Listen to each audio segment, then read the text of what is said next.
Now सबसे बड़ी problem जिसको मुझे एड्रेस करना बड़ा जरूरी है, दैट इज जो पिछले साल बच्चों की आई वो ये बात सबसे बड़ी प्रॉब्लम है सर, बैकलॉग। ठीक है, समझ में आया? और ये बैकलॉग सर होता किस वजह से है?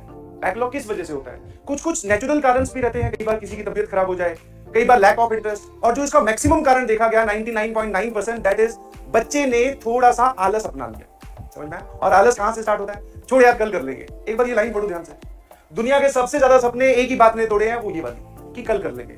अगर आपका ये वाला एटीट्यूड रहा कि कल कर लेंगे, और देखो भैया इस एटीट्यूड पे हम लोग नहीं गए, हमारे पास एक ऑप्शन था कि आज की क्लास कैंसिल करके कल हम पीडब्ल्यू ऐप पर मिलते, बट नहीं, जब ये लाइन अपनी मैं पीपीटी में लिख के लाया हूं तो ऐसा कैसे हो सकता है? समझ गए?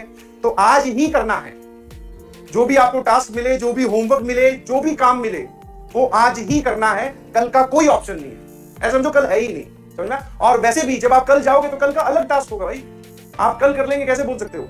कल जब आप जाओगे तो आपके पास और काम होंगे, कल और क्लासेस होंगी, और आपके पास होमवर्क आ जाएगा, और डीपीपी आ जाएगी। क्या मेरी बात समझ पा रहे हो? है ना? बहुत बढ़िया,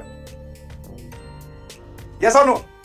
शाबाश शाबाश शाबाश शाबाश, कोई दिक्कत नहीं। ठीक है, और जो ये बैकलॉग वाली प्रॉब्लम है ना, जब आप 11th क्लास वाले बच्चों से पढ़ोगे तो बहुत सारे लोग इसके शिकार हुए हैं। तो मेरी आपसे एक ही रिक्वेस्ट है कि इस बैकलॉग वाली प्रॉब्लम का सर सॉल्यूशन क्या है? तो वो रिक्वेस्ट ये है कि इसे होने ही ना दे, इसे होने ही ना दे।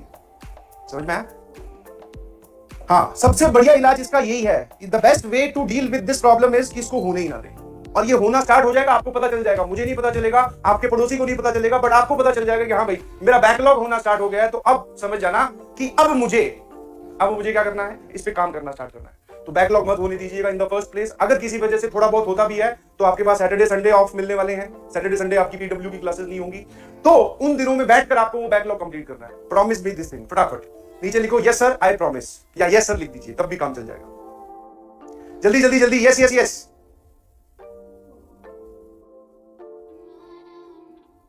बहुत बढ़िया, thank you so much, thank you, अरे वाह, love you love you love you. ठीक है, तो इस प्रॉब्लम का शिकार बहुत सारे लोग हुए, जिसकी वजह से थोड़ा सा आप बोल सकते हो बच्चे एक बार लाइन से हट गए तो फिर वो हट ही गए। तो ऐसा आप मत करिएगा। और सबसे बढ़िया इलाज क्या है? Be regular, be consistent. अभी 3 गोल्डन रूल बताने वाला हूं, उनको ध्यान रखिएगा, बस वही फॉलो करके आपको आगे बढ़ते जाए। क्या मेरी बात समझ गए? Is this clear? अरे वाह, I promise, thank you so much. 3 golden rules है, पढ़ लो आराम से। ठीक है, ये वाले जो रूल्स हैं ये आपको फॉलो करने ही करने हैं, चाहे कुछ हो जाए। सबसे पहला रूल क्या है? ध्यान से पढ़िएगा please, never miss any lecture, चाहे कुछ भी हो जाए। सिंस अभी आपके लेक्चर्स आपके हाथ में हैं, आपके पास लैपटॉप है, आप उसको उठाकर रख सकते हैं। तो अगर मान लो तबीयत ही खराब होती है, तब भी आप किसी कीमत पर लेक्चर मिस नहीं करेंगे। अगर किसी वजह से 1 या 2 लेक्चर मिस होते हैं तो उसको बैकलॉग समझ के आने वाले सैटरडे संडे में कंप्लीट करें। This is the first rule. और कभी भी कोई लेक्चर मिस नहीं करना है, नोट्स बनाने हैं जी बिल्कुल। जैसा कि वो एक कहावत चल रही है ना आजकल कि दूसरे की गर्लफ्रेंड और दूसरे के नोट्स सिर्फ देखने में अच्छे लगते हैं, वो हमारे किसी काम के नहीं होते। समझ में आया? तो किसी और के नोट्स कभी काम नहीं आएंगे आपको। ऑल्दो जो हम पढ़ाएंगे उनकी पीडीएफ आपको मिलने वाली है, बट वो नोट्स नहीं है बेटा, वो हमारी तरफ से इंफॉर्मेशन, आप उसको लिखोगे अपने शब्दों में। समझ गए? तो नोट्स बनने चाहिए, कॉपी बननी चाहिए, ध्यान रखिएगा। और उसके बाद में रिवाइज करना है और क्वेश्चंस को प्रैक्टिस करना है। जब भी आपको कोई लेक्चर पढ़ाया जाएगा तो ऑब्वियसली उसकी डीपीपी मिलेगी। आज वाले लेक्चर का डीपीपी नहीं है, reason is very simple, because आज मैं बहुत हल्का पढ़ाने वाला हूं, बहुत कम। या फिर उसकी डीपीपी की जो क्वेश्चंस होंगे आज वाले कॉन्सेप्ट के, वो नेक्स्ट डीपीपी में इंक्लूड हो जाएंगे। आज वाले जो क्वेश्चंस होंगे, आज वाले जो कॉन्सेप्ट के क्वेश्चंस होंगे, वो नेक्स्ट डीपीपी में इंक्लूड हो जाएंगे। ठीक है, तो घबराइए नहीं, सिर्फ आज वाले मेरे इस लेक्चर के लिए नो डीपीपी है। मेरे ख्याल से समझ गए आप? अरे बहुत सही। दूसरा, इस लाइन को पढ़िए प्लीज। और अगर आपने ये वाली लाइन अपने दिमाग में और अपने पूरे बोलते ना करिकुलम में उतार ली, तो उसके बाद में कहीं और जाने की जरूरत नहीं है। IIT is my first priority. समझ में आया? जैसे आपके लिए कई बार वो फर्स्ट प्रायोरिटी बन जाती है ना, या बन जाता है कोई भी काम। ठीक है, वैसे आप समझ गए मैं किसकी बात कर रहा हूं। जैसे आपके लिए वो वाली चीज फर्स्ट प्रायोरिटी बन जाती है, बस उसको हटा के आईआईटी लेके आनी है। ठीक है, जितना तुम उसके बारे में सोचते हो मैसेज आया कि नहीं आया, ठीक है, आया ना, उतना अगर आईआईटी के बारे में सोचना स्टार्ट कर दो तो बस फिर आपकी आईआईटी में double digit, single digit, triple digit कोई नहीं रोक सकता, कोई भी नहीं। क्या मेरी बात समझ गए? आया ना? यस और नो? अरे बहुत सही,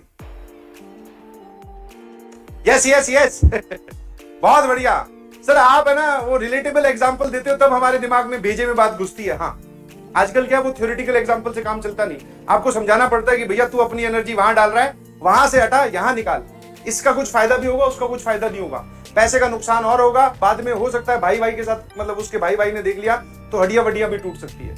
समझ गए? तो सर इतना क्यों जान का जोखिम, पैसे का नुकसान, होना जाना कुछ है नहीं।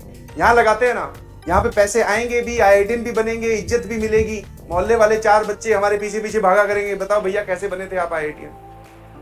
यस और नो? बहुत बढ़िया। लास्ट इज अपने टीचर्स की बात को 100% फॉलो करें। एक छोटी सी स्टोरी, ज्यादा टाइम नहीं लूंगा, फिर पढ़ाई करते हैं। छोटी सी स्टोरी, एक बच्चा आया क्लास 12th में, हिंदी मीडियम का था, ठीक है, हिंदी मीडियम का बच्चा था, ऐसे ही जस्ट 11th में नहीं, उसने कहीं से कोचिंग की। 12th में जब वो आया तो उसको यही सब बातें, मतलब यही सब क्रक्स में यही निकल के आता, यही सब बातें मैंने बताई, ठीक है।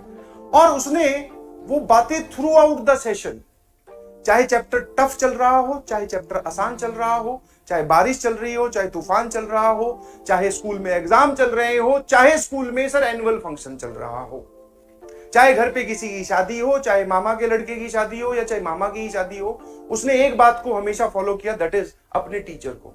और जब उसने ऐसा किया तो भैया रिजल्ट भी धुआंधार आया, 100%, ठीक है। आईआईटी में उसकी रैंक आई 11,1132, समझ में, जनरल कैटेगरी से, और हिंदी मीडियम का लड़का था। हिंदी मीडियम का लड़का गांव से उठकर यहां आता है, कोचिंग करता है, समझ में आया। और जब वो कर सकता है तो मेरे ख्याल से तो सभी लोग कर सकते हैं। उसके भी यही लॉजिक थे, सर मैंने 11th नहीं पढ़ी है, मैंने कहा कुछ नहीं होगा, तो आराम से समझता जा और सुनता जा। बोले सर ठीक है। एक ही बार उसने ठीक है बोला, दोबारा मुड़ के कभी पूछा ही नहीं। हो सकता है आप में से कुछ लोग मुझसे 5 दिन बाद में फिर ये सवाल पूछो कि सर क्या मैं 11th कर सकता हूं, अरे सॉरी क्या मैं जेई क्वालिफाई कर सकता हूं, मेरी 11th बर्बाद है। वो सब बार बार पूछने की जरूरत नहीं, एक बार बता दिया ना कि फोड़ सकते हो भैया, फोड़ सकते हो, सिर्फ क्वालिफाई नहीं कर सकते हो, फोड़ सकते हो। फोड़ने का मतलब तुम्हारा रिजल्ट जो है किसी और को दिखाओ तो उसकी हालत टाइट हो जाए, कुर्सी पे बैठा है तो रिजल्ट देखते ही खड़ा हो जाए, बोले वाह यार बहुत बढ़िया रिजल्ट है, ऐसा कर सकते हो। क्या मेरी बात समझ पा रहे हो? है ना? तो इस चीज को ध्यान रखिएगा, अपने टीचर्स की जो बात वो बोल दे, बस बोले सर हमारे लिए यही पत्थर की लकीर है, ना प्लस ना माइनस। क्या मेरी बात समझ में? यस और नो? है ना? बहुत बढ़िया, love you love you love you love you, बहुत बढ़िया। कुछ लोग बुक्स का पूछना चाह रहे हैं, तो books hold this thing, books वाली चीज को होल्ड करो। I can purely relate with your feeling. जब हम लोग पहली बार गए थे कोचिंग करने, तो जब पहली क्लास थी उसके बाद में हमें एक लिस्ट पकड़ा दी गई बुक्स की बहुत लंबी, बोले ये सब किताबें खरीद लाओ। हमने खरीद के लाके रख दी अलमीरा में, उन पे धूल जमी। फाइनली जब वो दिवाली के बाद की सफाई होती है तो मम्मी ने कबाड़ी को दी। समझ में आया? अगर आप वैसे खरीदना चाहते हो तो भैया बहुत सारी लिस्ट पड़ी है यूट्यूब पे, इंटरनेट पे, कहीं से वो खरीद लो, बट उसका कोई लॉजिक नहीं है। कौन सी किताब आपको खरीदनी है, अब आपको कहां से सवाल करने हैं, वो सब हम लोग गाइड करेंगे। समझ में आया? अभी आप बेसिक स्टेप पे हैं। आज ही के दिन में अगर मैं सारी आगे जर्नी की ज्ञान दे दूंगा तो बाकी दिन फिर तो सिर्फ पढ़ाना बचेगा, फिर तुम बोलोगे सर बोर हो रहे हैं। समझ में आया? तो अभी आपको कुछ नहीं खरीदना है। हाँ, ये बात सुनने में बड़ी अजीब लगती है, क्योंकि सर जब स्कूल में नई क्लास में जाते हैं तो पहले दिन तो हम वो नई किताब खरीद के लाते हैं, उसके पन्ने पलट के उसमें से खुशबू लेते हैं, वाह नए पन्नों की खुशबू, वो अलग होती है। तो बस उतना ही करते हो तुम उस किताब के साथ, सॉल्व नहीं करते हो। समझ में आया? तो इसीलिए जो किताब आपके लिए बेनिफिशियल होगी, आपको कहां से क्वेश्चन अटेम्प्ट करने हैं, वो सब बताया जाएगा।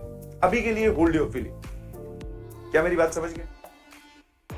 बहुत सही, बहुत सही, बहुत सही, बहुत सही। आ जाइए, ठीक है। मेरे ख्याल से आज के लिए इतना बहुत है यार, बाकी हम बातें करेंगे। सभी लोग एक ही लाइन पे हैं, जो ज्यादा पढ़ेगा वो आगे जाएगा।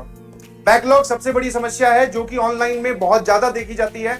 इसका निवारण या फिर इसका सॉल्यूशन एक ही है कि इसको होने ही ना दें, और थोड़ा बहुत अगर होना स्टार्ट हो जाए तो सबसे पहला इंसान जिसको ये पता चलता है कि बैकलॉग स्टार्ट हो चुका है वो आप हैं, तो उसका तुरंत इलाज ढूंढे आने वाले सैटरडे संडे में। बस इसके अलावा मत, इसको ज्यादा मत जाए, क्योंकि ज्यादा जाओगे तो ये और बढ़ता है। एंड 3 गोल्डन रूल्स, जिसने इसको फॉलो कर लिया उसके अलावा फिर उसके लिए कुछ नहीं बचा, फिर उसको कहीं जाने की जरूरत नहीं।